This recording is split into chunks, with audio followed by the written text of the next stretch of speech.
A blessed good morning to one and all. It's indeed a joy to be with you again today as we continue our journey and as we continue to desire to want to know Christ. It is our desire. I want to know Christ. That's the theme that we are holding on to during the course of this week. And I trust that you have been reflecting on this theme and allowing it to permeate into your deeper self so that you can, at the end of this time, reap some beautiful gem having focus on this theme for this week. I want to know Christ. Coming then into our time of inner stillness and peace. Just with that heartfelt desire to know Christ. Not to know about Him, just to know Christ. As we go into our hearts, as we open our hearts, and as we open our hearts, we journey deep within ourselves, with our minds set on knowing Christ. Moving past all that would hinder us. Just visualize a deep dive. A deep dive that takes you through all manner of debris. All the things that would seek to turn you back from attaining your goal.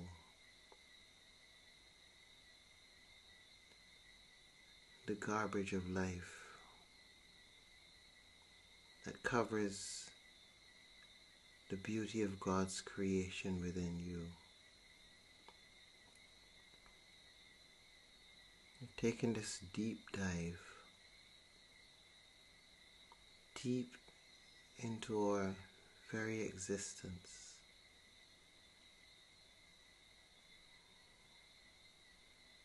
To be with the Christ itself.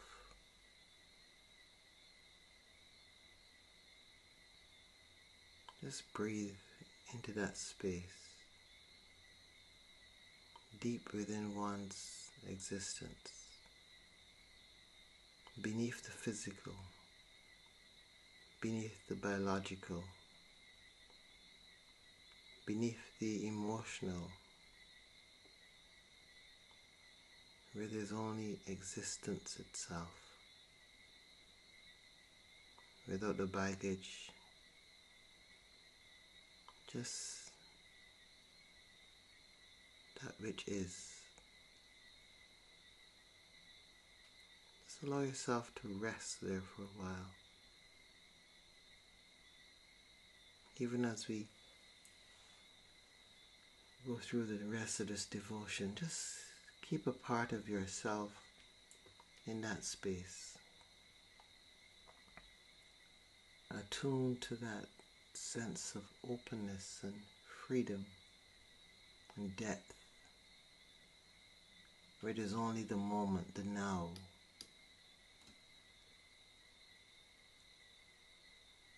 And after getting into a boat, Jesus crossed the sea and came to his own town. And just then some people were carrying a paralyzed man lying on a bed. When Jesus saw their faith, he said to the paralytic, "Take heart, son, your sins are forgiven." And some of the scribes said to themselves, "This man is blaspheming." But Jesus, perceiving their thoughts, said, "Why do you think evil in your hearts? For which is easier to say, 'Your sins are forgiven,' or to say, 'Stand up and walk'?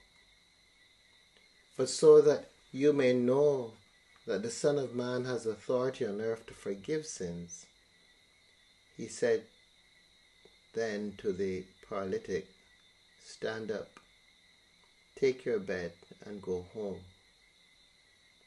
And he stood up and went to his home. When the crowds saw it, they were filled with awe, and they glorified God, who had given such authority to human beings.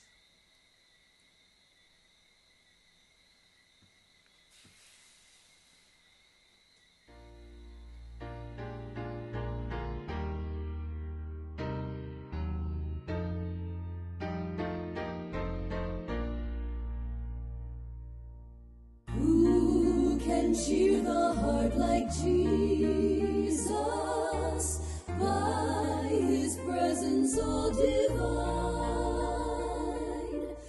true and tender, pure and precious? Oh, how blessed to call him mine. Oh, that thrills my soul is Jesus. He is more than life to me,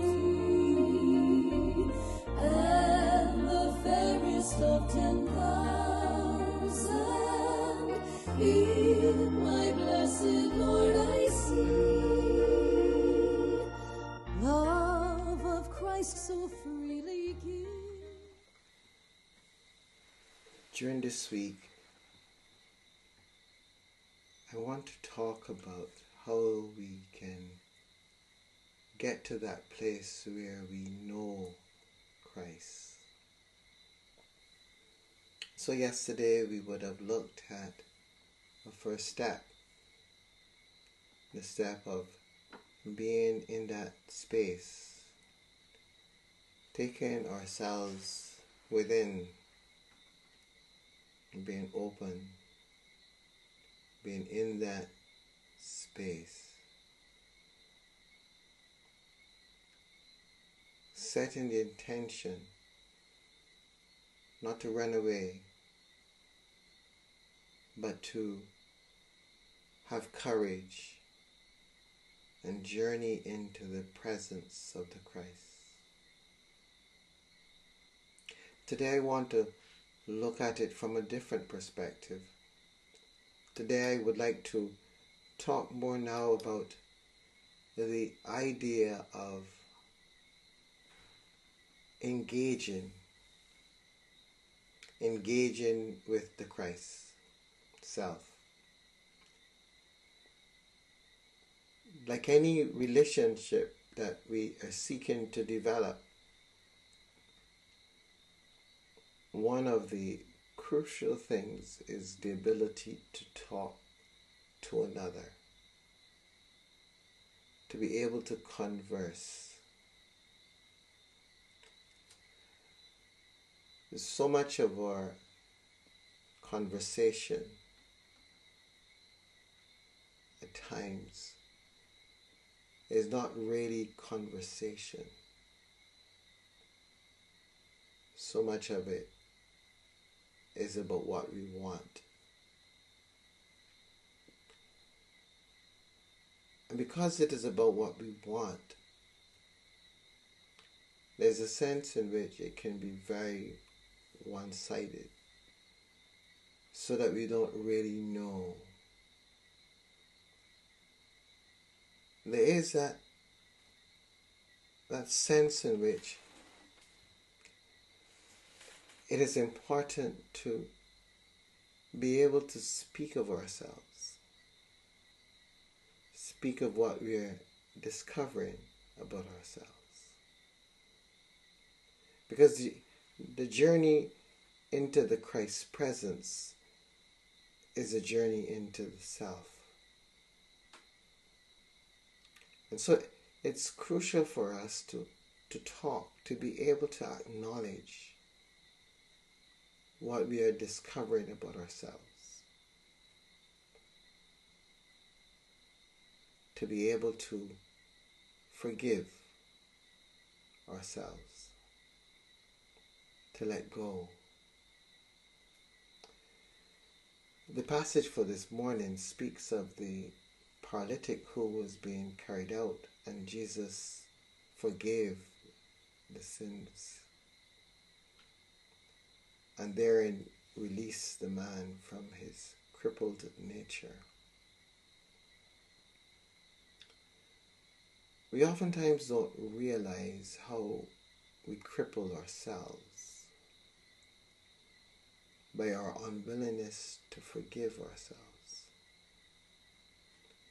And part of that unwillingness to forgive ourselves includes not looking at what might have occurred in the past, but just holding it there in fear. Not looking at it with the intention of releasing it, but just holding it there. Doing all manner of damage to our bodies. Because, as you would have heard me say on numerous occasions, this is all about energy. This is all that is here, energy. And when we hold things, when we refuse to forgive ourselves, we tend to hold our vibration at a very low level. And that low level is almost the state of death. Because everything that is alive, everything in nature is vibrating. And the higher the vibration, the more it draws itself towards life as we know. A stone is vibrating, but it is vibrating at a very low frequency. A tree is vibrating, but it is vibrating at a higher frequency because there's life in it. You and I are called to vibrate at even a higher frequency. And we are invited to go as high as we possibly can. But we can't go high if you're holding on to dead weight. If you're holding on to the past. And by holding on to the past, we lower our vibration. And we may even speak of feeling as though we're down in the doldrums, or that we are stagnated in life. We feel a heaviness, all because, without realizing it, every experience that we judge as negative and that we bemoan lowers our vibration. When Jesus speaks this word to the paralytic, he is inviting the paralytic to come up higher. To come up higher. To experience what it feels like to be forgiven. What it feels like not to have that weight. Such a weight, such a heaviness, that his limbs have gone to sleep as though they were dead. Jesus releases the man by inviting him into a higher space. He begins not by telling him to get up, but he begins by telling him, your sins are forgiven. It's important for the man to hear this, because to hear this caused him to come up higher. in our journey to know Christ, we've got to forgive ourselves. We've got to raise our vibration. We've got to allow for healing to take place. We've got to desire healing. Because in desiring healing, it means that we can draw closer to the vibration of the Christ. The Christ vibration is very high. But the more we raise ourselves up, the more we get to experience aspects of the Christ itself. And in experiencing those aspects of the Christ itself, we are lifted higher, just like the paralytic.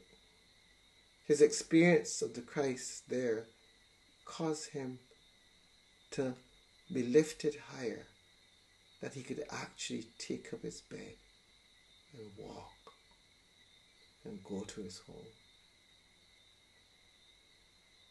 Go to his home. And that's what is here for us too, because we're all desiring to go home to ourselves, to our full selves.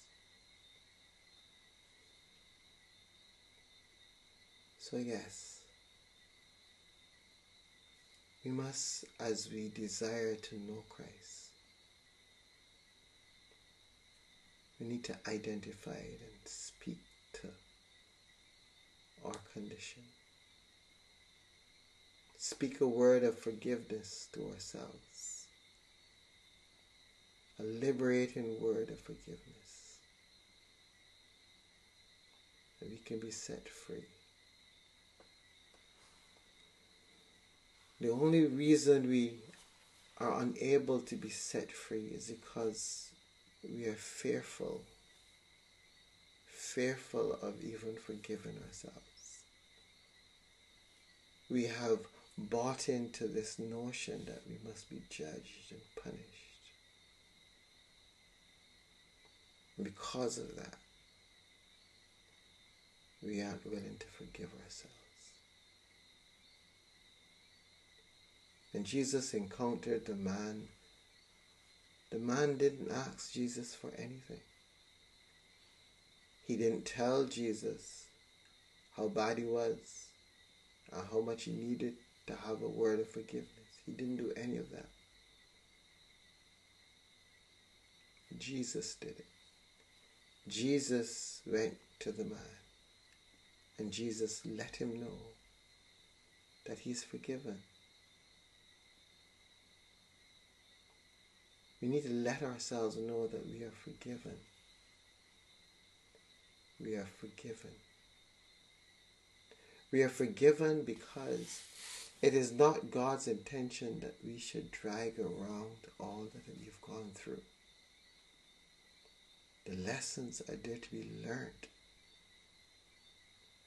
but the content isn't to be dragged on. We need to speak to these conditions in ourselves and offer ourselves a word of forgiveness, a word of healing, that we can feel and sense ourselves going higher and experiencing the presence of Christ. This is how we know Christ. When we allow for the forgiving love of God in our lives.